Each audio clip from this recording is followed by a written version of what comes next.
Tapi udah dipukul duluan, dua mati. Di mana adanya itu ular? Di taman. Di mana Hawa itu ditipu sama ular? Di taman. Ya. Hati-hati saudara dengan taman. Apalagi Pak Edi Budiawan di Pasir-Nangka. Katanya ular udah mau jalan di dapur, lewat di dapur, berjalan di gereja, lewat di gereja.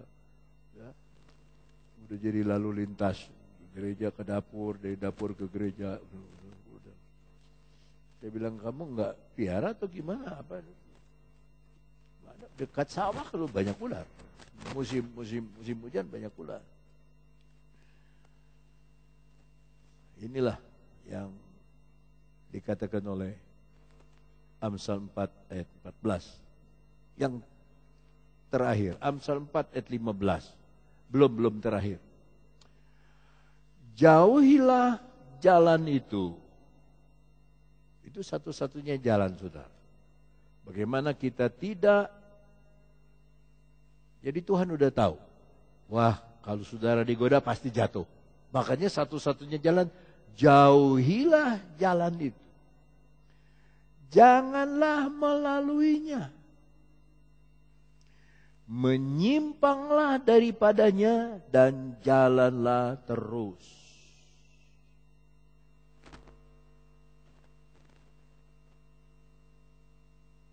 Kenapa disuruh terus jalan? Sebab ada ayat 16. Ayat 16 berkata, karena mereka tidak dapat tidur bila tidak berbuat jahat, kantuk mereka lenyap bila mereka tidak membuat orang tersandung. 18, lompat dulu ke 18. Karena jalan orang benar itu seperti cahaya fajar yang kian bertambah terang sampai rembang tengah hari.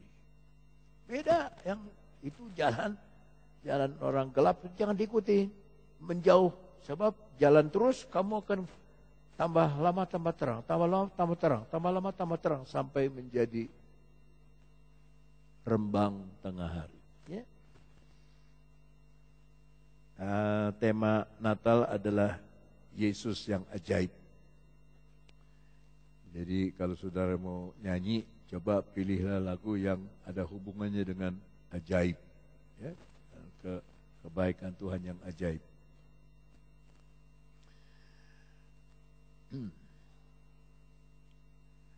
Kita kembali kepada Amsal 4 ayat 15.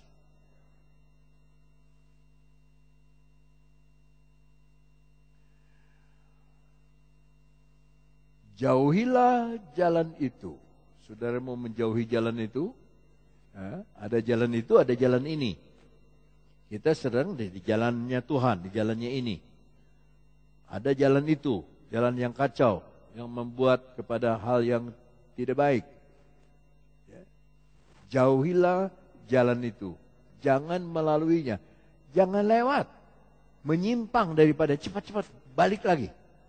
Dan jalanlah terus. Saudara, di Amerika ada satu hutan yang ada jalan. Jalannya berbelit-belit gitu. Lalu dikasih tahu di depan jalan itu dead end. Dead end itu tidak ada. Jadi nantinya mentok, nggak ada jalan keluar. Jadi jangan masuk. Jangan masuk di jalan ini. Ini ada orang nggak percaya. Dia masuk jalan itu. Cukup jauh loh. Nggak masuk. Udah jalan, udah jauh sana. Mentok. Udah nggak ada jalan lagi.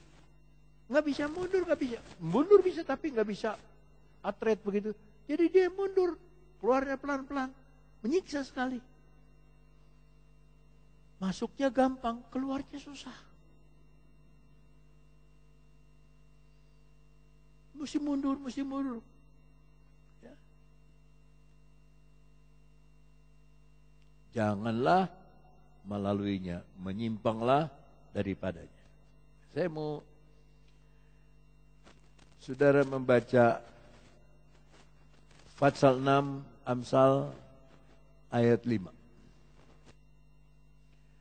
Lepaskanlah dirimu seperti kijang dari tangkapan, seperti burung daripada tangan pemikat. Jangan dekat-dekat situ. Lepaskan dirimu.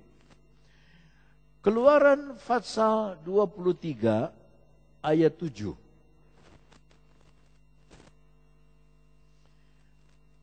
Saudara yang baca dah. 2, 3. Haruslah kau jauhkan dirimu dari perkara dusta.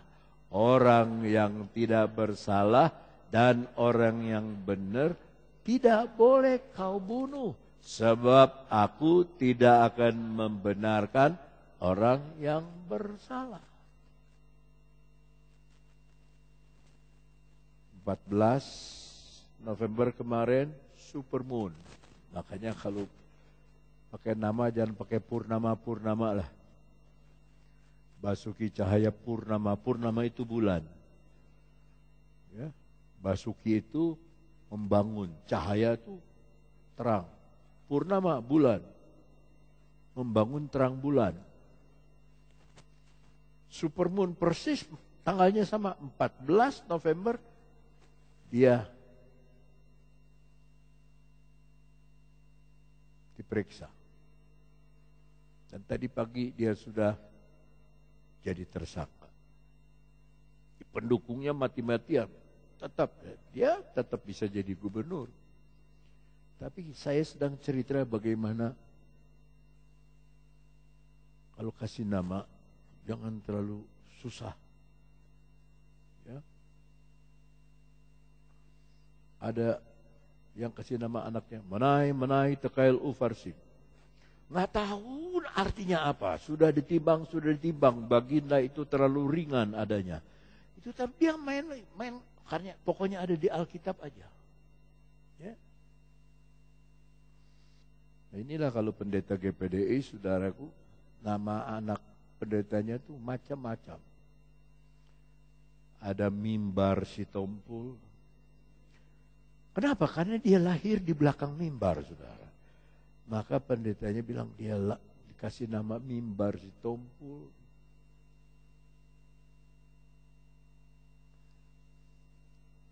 Purnama Sihotang, karena waktu terang bulan dia lahir. Itulah kalau orang dari Karo tuh begitu. Namanya itu macam-macam.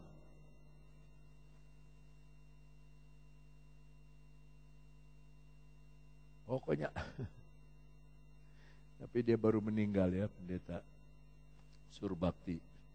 Dia cerita, ada satu pendeta dia kasih nama anaknya. Namun tiba-tiba, karena dia lagi khotbah, ketika murid-muridnya itu lagi takut, namun tiba-tiba Yesus lewat. Itu ayatnya. Jadi ketika dia bilang namun tiba-tiba, ada kode dari pintu. Tante sudah melahirkan anak. Dikasihlah nama. Namun tiba-tiba. Kasih aja marganya di belakang. Sebab kalau saya kasih tahu marganya ketahuan nanti. Ya.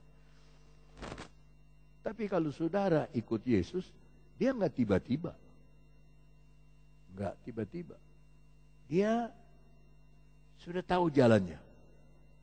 Sudah tahu alur jalannya. Ayub 11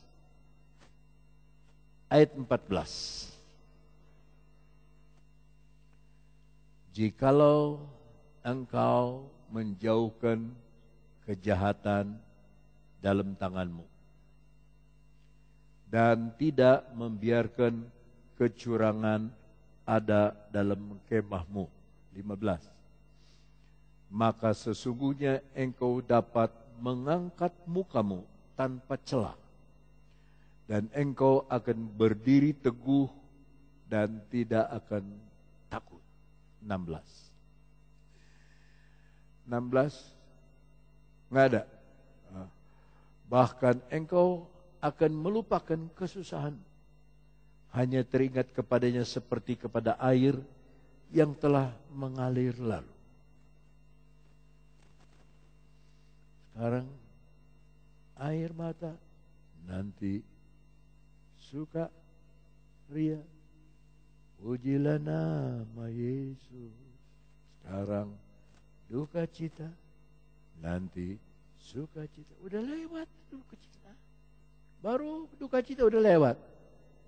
Pujilah nama Yesus. Haleluya.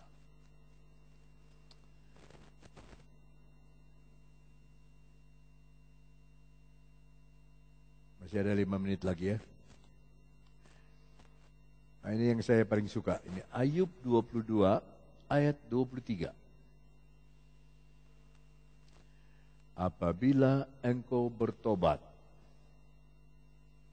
kepada yang Maha Kuasa dan merendahkan diri, apabila engkau menjauhkan kecurangan dari dalam kemahmu.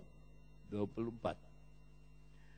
Membuang biji emas. Ini emas beneran. Membuang itu artinya kita tidak harap pada itu.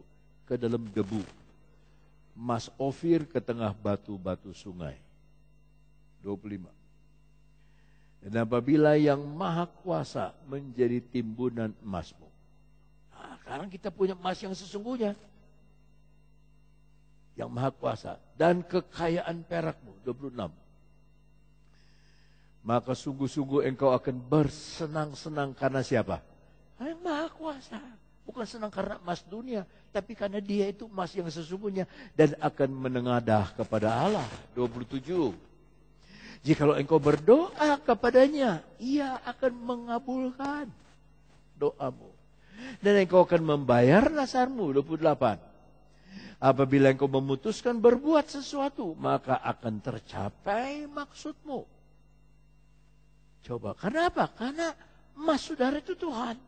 Dan cahaya terang tuh, terang lagi, menyinari jalan-jalanmu. 29. Karena Allah merendahkan orang yang angkuh, tetapi menyelamatkan orang yang menundukkan kepala. Ada 30 enggak? Orang yang tidak bersalah diluputkannya, engkau luput karena kebersihan tanganmu. Haleluya. Haleluya. Tadi malam saya punya jemaat orang India, dia bilang, ini presiden kami India ini pandai sekali om.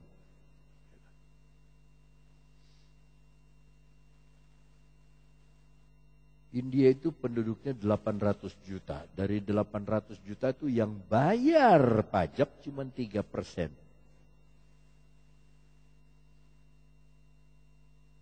Jadi langsung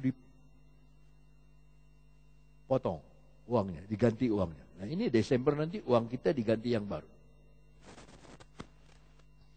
Ganti yang baru. Ini caranya Presiden India. Kalau punya uang 1.500 itu tidak berlaku. Kalau mau tukar ke bank. Saudara tahu ada orang sembunyikan uangnya sekitar 3M itu di mobil. Mobil pintunya dibuka, itu ada di situ dia. Dan polisi ketemu itu, ambil keluar.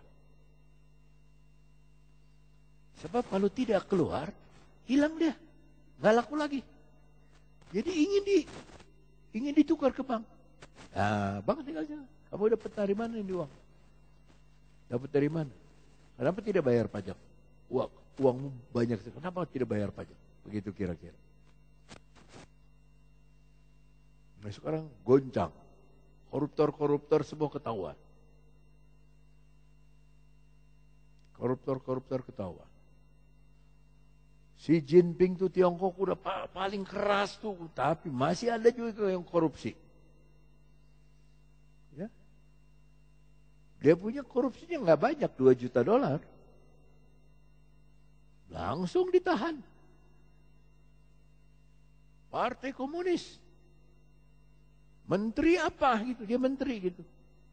Langsung ditahan.